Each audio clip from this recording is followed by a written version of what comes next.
This clip is brought to you by SaveWithConrad.com.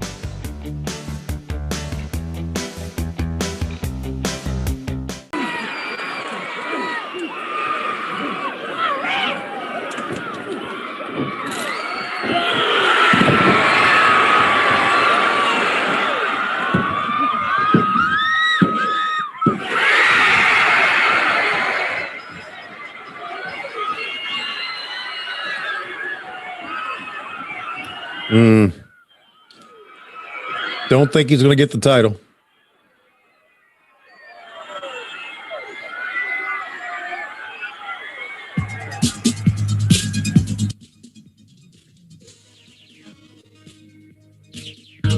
So we saw Ronnie Garvin there knock out Ric Flair with one punch. Mm-hmm.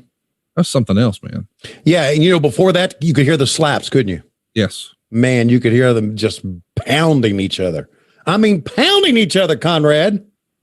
Speaking of pounding each other, looks like you were pounding a lot of stuff back here in 1986. Look at you. Looking as only you can look. Wrestling. I'm David Crockett. With me is Tony Schiavone. Tony, we've got an exciting program for the fans because we have a very special match.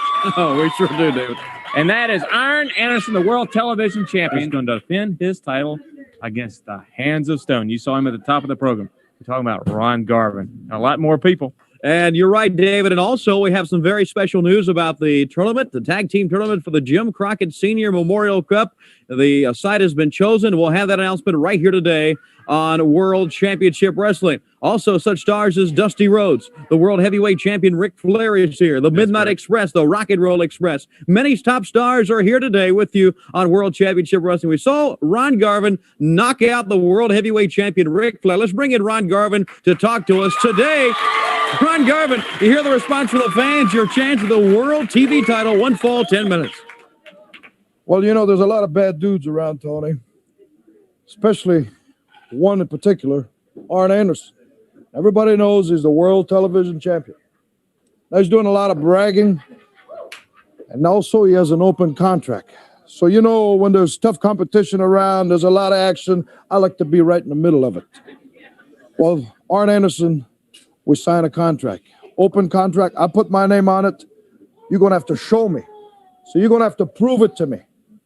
Now, you might be better than I am, but like I said, you're going to have to step in that square circle and you're going to have to show me that you are the World Television Champion. You see, and if I was to beat you, that would make it right for me and Flair.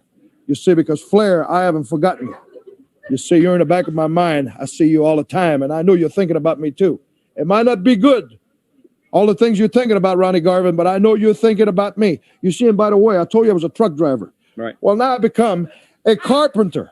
I'm doing some small jobs, like repairing doors and cabinets and stuff like that. I'm getting ready because, see, when I beat you, Ric Flair, it's going to be terrible to tell the people you got beat by a truck driver and a carpenter. Ron Garvin, the man with the Hands of Stone, today going after that World TV title. Here we go to the ring. So it's fun sometimes, Tony, when we track these old interviews to think about the inside references that they slip in. And what a great one that was from Ronnie Garvin. Of course, within the business, especially in this day, you didn't call guys jobbers. Enhancement talent is more of a PC term that would come around later. Yeah. You called them carpenters because they could work with anybody and they could make anybody look good. But Lord, they never won. They just did a bunch of jobs. And I thought it was hilarious that after he made the truck driver analogy a few weeks ago, he comes back out and says, well, I'm a carpenter. I'm going to do some small jobs. And then he wanted to make sure that no one could sort of call him on that, repairing doors, cabinets. Yeah. Dude, that's great stuff. It is. And what makes it also great was that Ron Garvin he could do stuff. He could build things. He was a woodworker. Yeah, he could do it. Ronnie was, he was a pilot. He was very, very capable of doing a lot of things. A couple of things in that interview as we see what obviously is going to be a short Jimmy Valiant match. I'm amazed again because of what I've gone through now through my wrestling career and the different things that I've done with WCW, WWE, and now AEW. I'm amazed about the opens of the show, that how we did not rehearse it at all. Yeah. Not at all. From the hip. We shot from the hip, and it sounded like many times there, it sounded like we rehearsed it. Yeah. It's just it was just, I mean, it was raw, it was great. And I'm also surprised, and maybe this is the way it was supposed to be. There was no reference to the last thing we saw on that, what Dusty used to call the hot open.